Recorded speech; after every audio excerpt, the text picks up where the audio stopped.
What's up guys, this is Sean and welcome back to the iherng podcast, and this episode is brought to you by Dreamy, which is a robot vacuum cleaner that has a station that allows it to really self-wash and self-rinse and self-whatever, which is amazing. It really saves me a lot of time. Do check out the link below. There's a promo code available as well. And now let's head on to the email today. This is from Kumar. Hi Sean, I started to follow your content on YouTube recently, less than a week after I made the decision to invest in a property. Really good content, and I genuinely feel you're more focused on educating the community rather than earning through this platform. Probably have watched 20 to 30 videos of yours, and it has always been very informative and served all I need to know on the plate.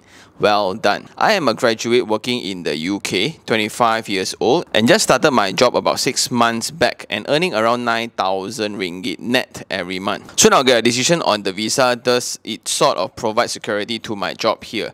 I don't have any debts apart from basic spending and rental. I could have gotten a car, but I feel it's wiser to just invest in a property instead. I feel that I'm ready to take a step into property investment, and this is the right time. I did some homework on which property to buy and decided to focus on properties in Klang Valley.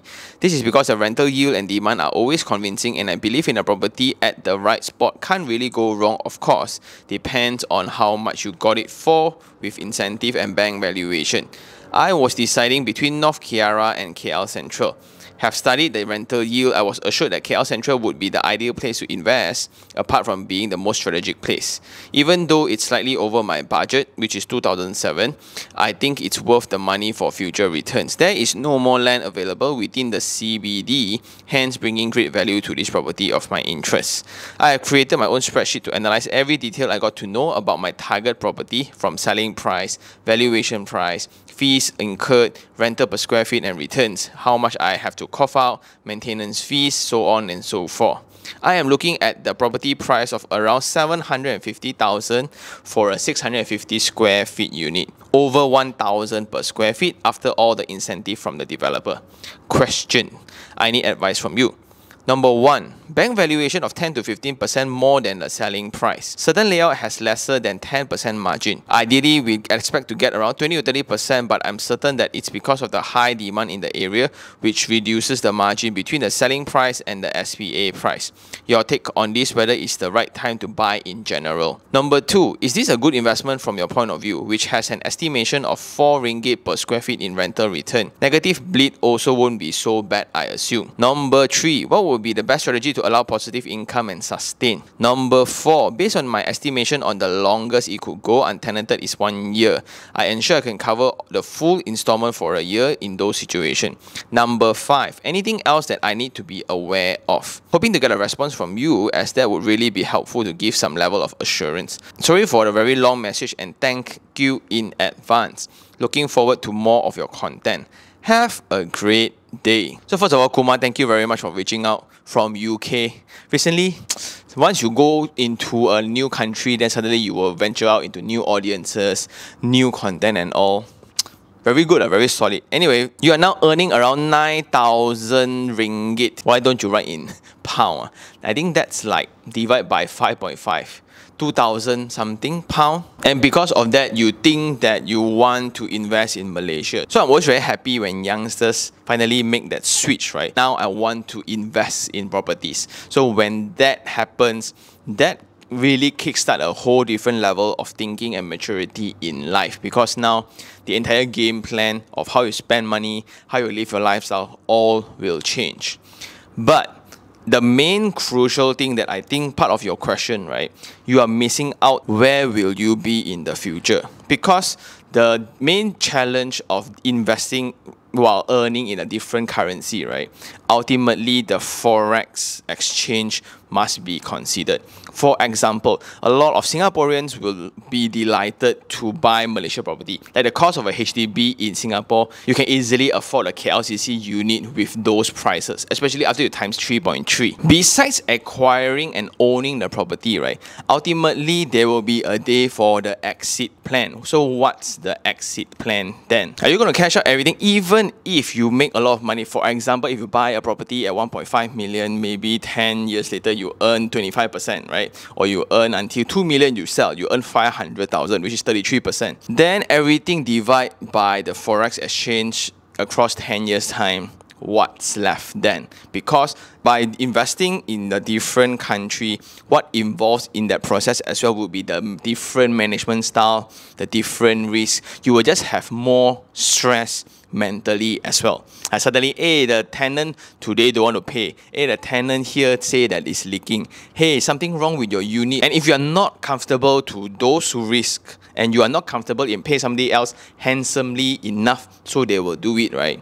It's going to be a havoc in mind. That applies to UK as well, and it's actually worse because of the 12 hours flight difference. Although the conversion of pound into ringgit is very big, which allows you to own a property that is among the high-end areas. So that's why like a fresh grad salary of 3,000, 2,007, right? Everything times 5.5, right? Suddenly you are 13,000, which is a T20 in Malaysia itself. In that case, then should you get such a property straight away? Why must you go for KL Central? Why not go for like a Bukit Jalil apartment here where it's around 400,000, rental can get you 1,600, or you can go to Subang USJ area, the apartments there 300,000-400,000, you can still get a rental of 1,400, 1,500 pretty easily, which is a very stable, very safe. Even if the property is 1 year empty, right? You wouldn't really feel the pinch much because 1,500, let's say, it's going to be like £300 per month kind of situation instead of going for a new property.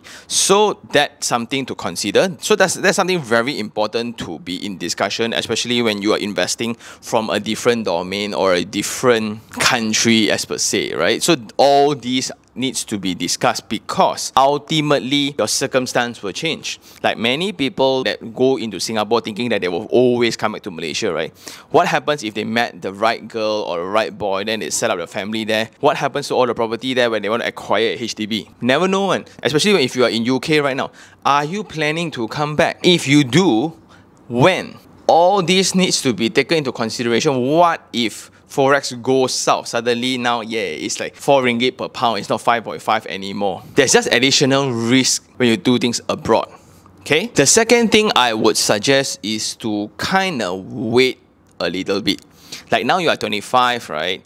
And I would suggest to not invest first. Because you just like got the new job for like 6 months only, then you don't want to have a car, you choose to save it and to put into property investment. That's great. Seriously, that's great. But I would suggest to explore a different route. This is a very left field kind of situation. So I'm going to throw you a curveball here. Is instead invest in your skill set to make more money first when you are 25. What's the rush in committing yourself to a property in Malaysia now? Because like when you say that the capital appreciation wise, like profit margin wise, whatever you want to call it, who can guarantee you that? Because the fact of the matter is, for a lot of condos and apartments in KL, the selling price when the property is done compared to when they were launched, not much premium. In fact, sometimes the selling price once the customers get their keys are actually lower than their SPA price. So please do not expect that once you buy a brand new property in Malaysia,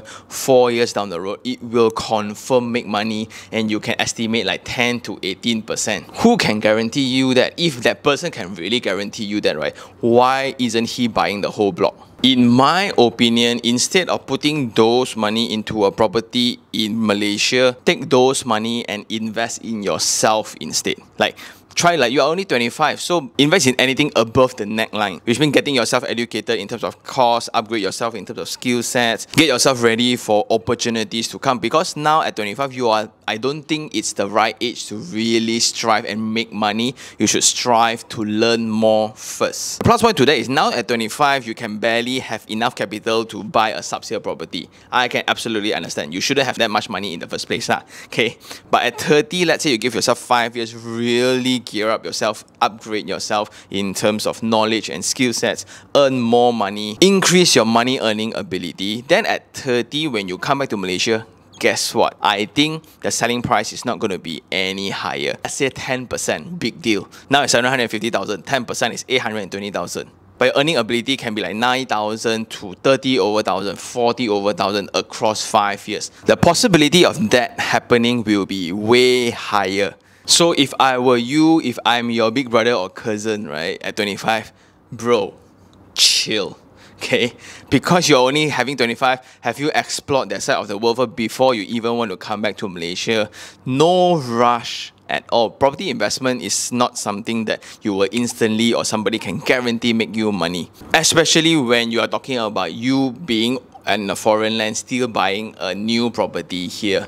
Means that you don't have not enough capital yet, you don't have the enough right resources yet. Because I will actually challenge that besides KL Central, what other locations have you been through? Because a very apparent difference as well, after me getting to know a lot of investors from Singapore, a lot of investors in UK, right? The unfortunate truth about how Malaysia deals with data is very, very different. I would really argue like how valid it's your data. Like when they say like selling price and all, is it presented by an agent or is it presented by the person trying to make profit out of you? Unlike UK's brochures, right, you will have an audited rental data that they need to cite from a particular paper. So it's real audited data. In Singapore, it's managed by one of the top best government bodies in the world.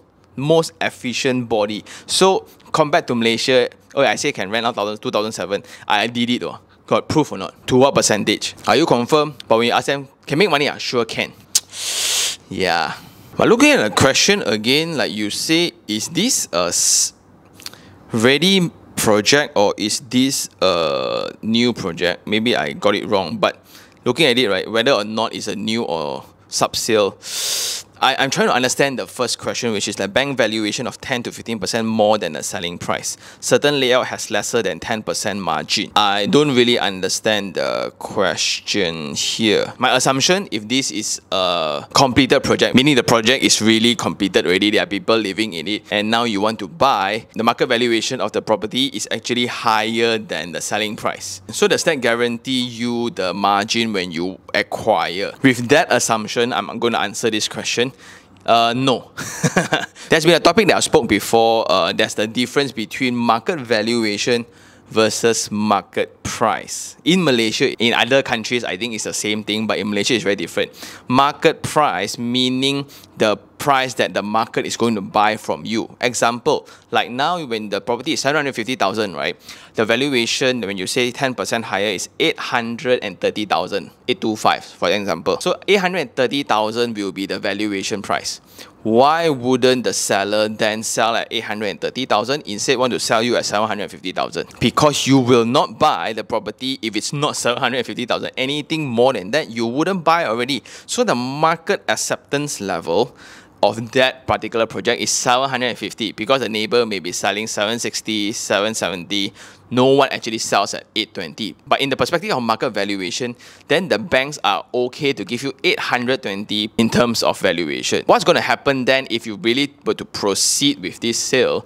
You can take 90% of 820,000. That will be the maximum loan amount that the bank can give you, but you need some engineering in terms of the paperwork. If not, they will just take from the SPA price instead. So to answer your question again, 750 is the price that you're going to buy the property. 820 is the market valuation. Does that guarantee you that you already make margin from the purchase? Not exactly, because in Malaysia, the norm is there will be a gap between the market valuation versus the selling price, because they are examples of the other way, which means that the property is actually sold at 750,000, but the bank loan only provides 500,000. They think that the property is actually overpriced. But do people still buy? Yes. They still take loan out of 500,000, which is the max that the bank can provide, but they pay the rest in cash. Well, those are done with different intention in mind, but that does happen. Then the second question, is this a good investment from your point of view with 4 ringgit per square feet rental return?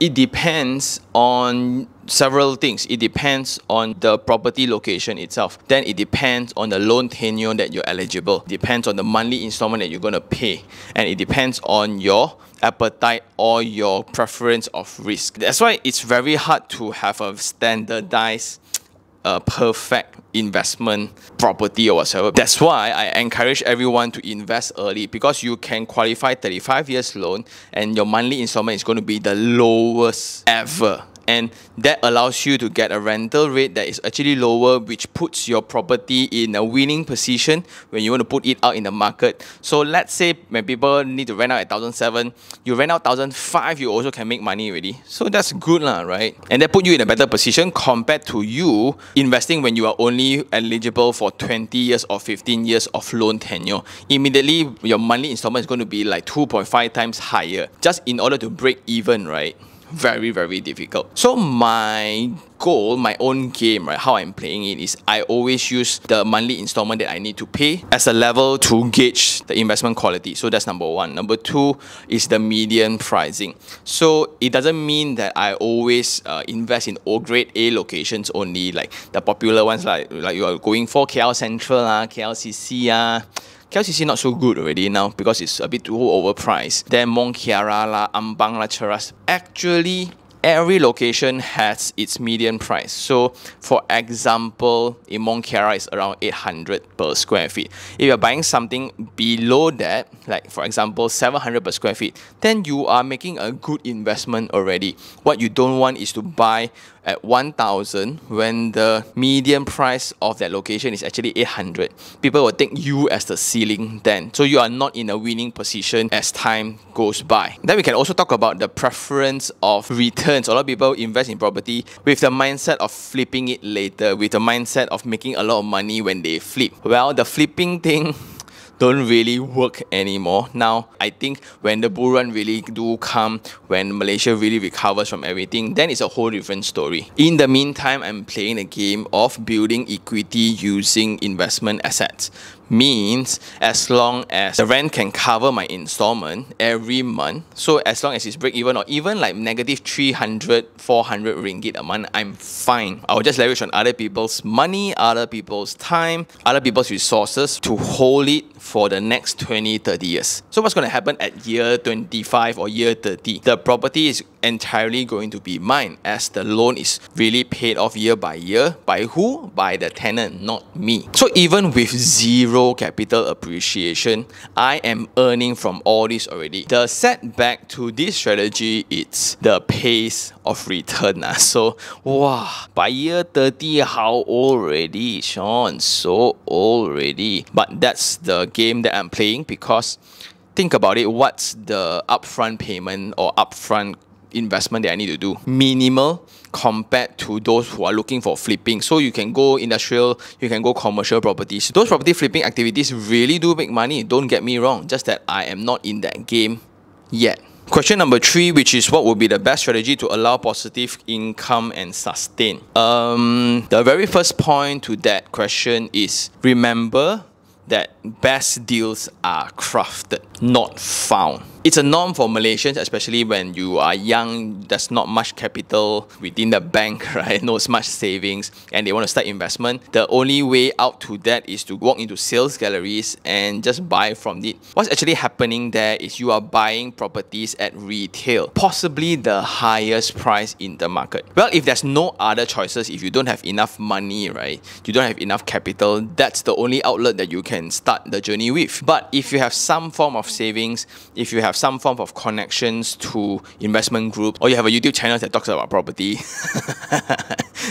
so with those extra things that you have, that allows you to be in a winning position during negotiation. For example, if I have 10% or 15% in my bank account, I can actually go for sub-sale. So I can really wait until people release the unit at the price that I want. Then I further nego from it. So let's say 750, is it the best possible deal? Because if you walk into sales gallery, that's the dead price. You can no longer nego upon that. They say lah, right? But it's a sub-sale property. Why not 740? Why not 730? Is there ways that we can agree at 720? I pay you upfront cash, or I pay down payment faster, or I buy you dinner or whatsoever. So there are always things to really push yourself into a winning position more during negotiation. Then for new properties, instead of buying from the developers who are pricing very well, so not all projects sell well in Malaysia, right? Not all 100% so on. So some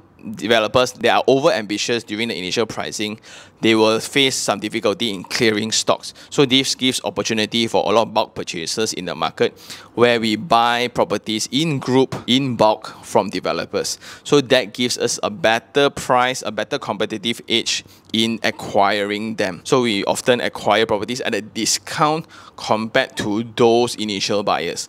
That's why these are not as easily available in the market. If you ask around a lot of new buyers right there, they are pretty much unaware of such situations. Got such thing one meh? Legal meh? All those property is cannot sell one, right? Yes, they are right. Most of the time, right, these are not illegal. Just that these are done in a non-open format or a private format.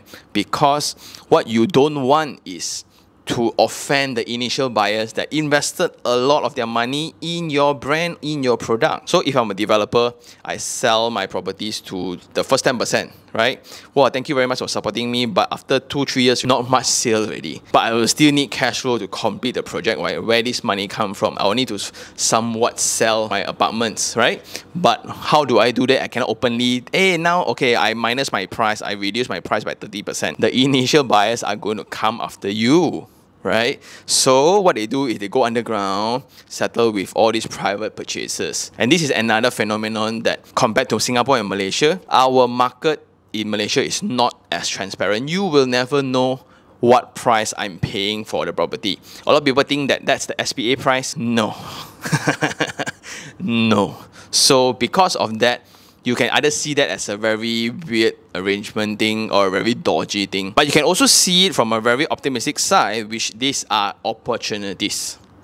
So those are when you acquire. But after acquiring your property, then just like the unit that I'm renting right now, right? So this stands out among the other listing when I was choosing unit. So when I was trying to rent this place, they got like 15, 18 other similar size, similar orientation unit. Of course, different floors lah. But this unit stands out because, check it out, the right lighting, the right ID, it gives me the right mood at 100 extra per month. I'm okay with 100 extra per month in rental. So I got this place because of this. This is how your unit is going to stand out compared to a bare furnished unit and totally empty, even if it's 500 cheaper. Would I want the unit? Of course, there are people who prefers those kind of unit, don't get me wrong.